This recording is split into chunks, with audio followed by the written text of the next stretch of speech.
देश के हर नागरिक तक उत्तम स्वास्थ्य सुविधाएं पहुंचाने के राष्ट्रीय संकल्पों को मजबूत करते हुए आज हमने एक और कदम बढ़ाया है। चितरंजन नेशनल कैंसर इंस्टीट्यूट का ये दूसरा कैंपस पश्चिम बंगाल के अनेकों नागरिकों के लिए बड़ी सुविधा लेकर आया है। मैंने ये प्रोग्राम में किया है प्रधानमंत्री के लिए, बिकॉज प्रधानमंत्री ji is virtually inaugurating this project. मैं कहने चाहूंगी कि इसका उद्घाटन हम लोगों ने पहले ही कर दिया।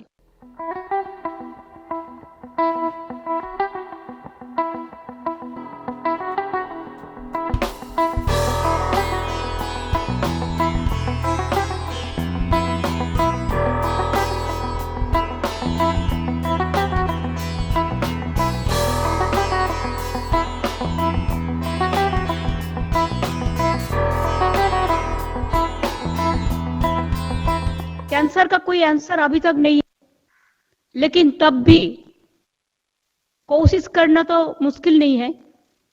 हम लोगों ने 400 स्वास्थ्य केंद्रों से कैंसर को ट्रीटमेंट कर रहे हैं। और एक खुशखबरी है कि हम मुंबई टाटा सेंटर हॉस्पिटल के साथ 2 मूव किया है स्टेट गवर्नमेंट से, एक कलकत्ता और एक सिलीगुड़ी। 2 जगह में 2 cancer research centre of excellence हम खुलने जा रहा है। हम हर सब डिवीजन में डिस्ट्रिक्ट में एचडीयू बनाया, आईसीसीयू बनाया। प्राइम मिनिस्टर का जानकारी के लिए हम जो पावर में आए, एक था पोलियो का, वो हावड़ा में था। तो हम लोगों ने इतना कोशिश करके पूरा प्लान करके किया है कि जैसे इंडिया को ब्लैक लिस्टेड कर दिया था, उसका बाद हम लोगों ने ऐसा काम किया कि एक भी पोलियो केस हमारा स्टेट में ना हो, जैसे देश का कोई खराब पिक्चर हो। कैंसर से जुड़ा इलाज, इससे जुड़ी सर्जरी और थेरेपी अब कोलकाता के इस आधुनिक अस्पताल की वजह से भी और सुलभ हो जाएगी। डॉक्टर और मेडिकल इंफ्रा की कैपेसिटी का विस्तार करके स्वास्थ्य सेवाओं को बेहतर बनाया जा रहा है। साथियों, इसलिए अपने हेल्थ सेक्टर को ट्रांसफॉर्म करने के लिए देश आज preventive health, affordable health care, supply side intervention और मिशन मोड अभियानों को गति दे रहा है।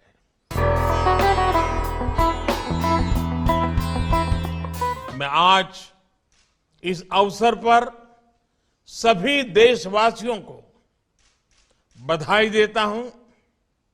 साथियों, कोरोना के खिलाफ लड़ाई में हमारा ये वैक्सीनेशन प्रोग्राम उतना ही महत्वपूर्ण है जितना खतरनाक ये भेष बदलने वाला कोरोना वायरस है। आज एक बार फिर दुनिया कोरोना के नए ओमिक्रॉन वेरिएंट का सामना कर रही है। हमारे देश में भी इस नए वेरिएंट के कारण केसेस तेजी से बढ़ रहे हैं।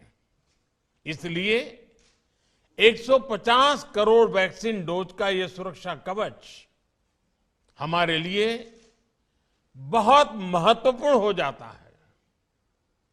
आज भारत की वयस्क जनसंख्या में से 90% से ज्यादा लोगों को वैक्सीन की एक डोज लग चुकी है। Vaccination Bengal is number 1।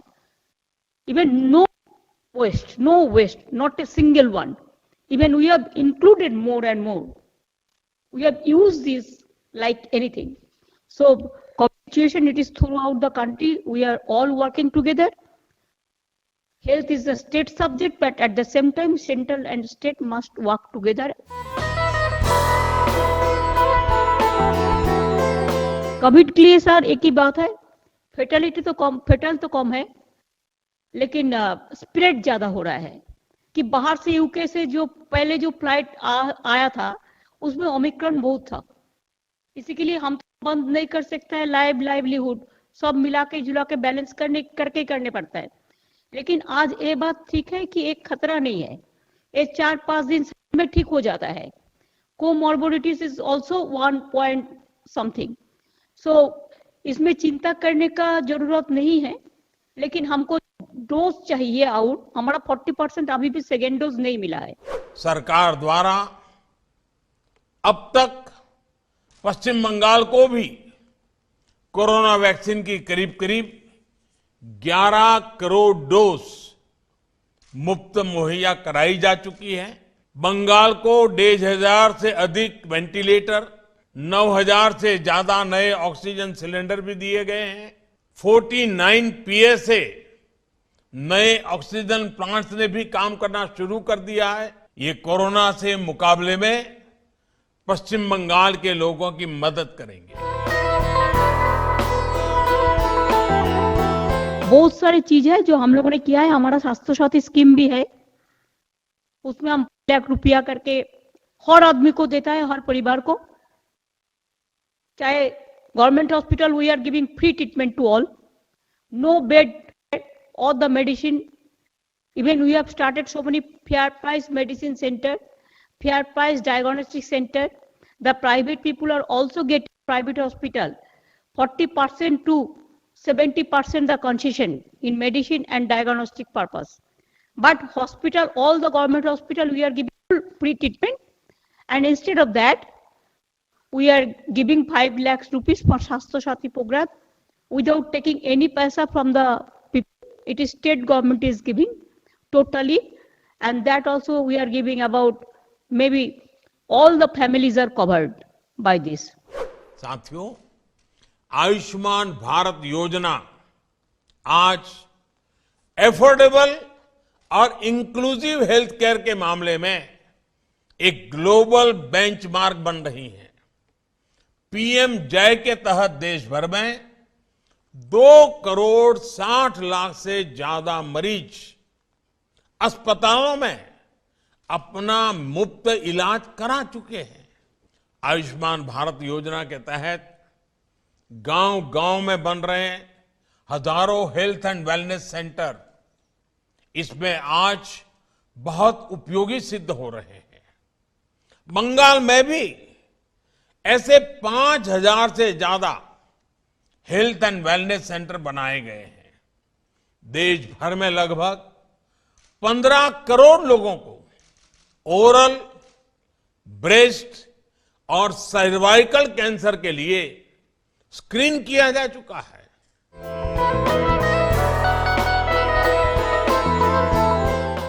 Doctors को स्कैर्सिटी होता है, कोटा बढ़ाना चाहिए मेडिकल में, कि अभी पॉपुलेशन है, कोविड जैसे आ रहा है। अगर एक हॉस्पिटल को 75 डॉक्टर्स को कोविड हो गया तो हम क्या करें, कैसे ट्रीटमेंट करें? तो हमारा मेडिकल सीट बढ़ाना सबसे ज्यादा है। एक तो मेडिकल सर, और एक सीट है सर ISI। देखिए, जो आपने जो सुझाव दिया है कि बाहर से भी लोग ले लो, ठीक है, हम लोगों ने भी कोशिश कर रहा है। जो आपने किया है वो हम मन के किया है। उसमें तो गवर्नर मेरे को क्वेश्चन किया, क्यों किया आपने, प्रोसेस दिखाओ। पता ही नहीं है, जो प्राइम मिनिस्टर किया है उसको एडवाइस मान के हम लोगों ने किया। ऑफिसर अगर अवेलेबल नहीं है तो क्या होगा? तो इसी के लिए जो गाइडलाइन सेंटर ने देता है, हम लोग चाहे जो भी पॉलिटिकल हमारा आउटलुक हो, लेकिन उसको हम पूरी करते हैं, जितना संभव 99% अब करते हैं। डॉक्टर और दूसरे हेल्थ प्रोफेशनल्स हो या फिर हेल्थ इंफ्रास्ट्रक्चर, डिमांड और सप्लाई के इस गैप को भरने के लिए भी देश में आज मिशन मोड पर काम हो रहा है।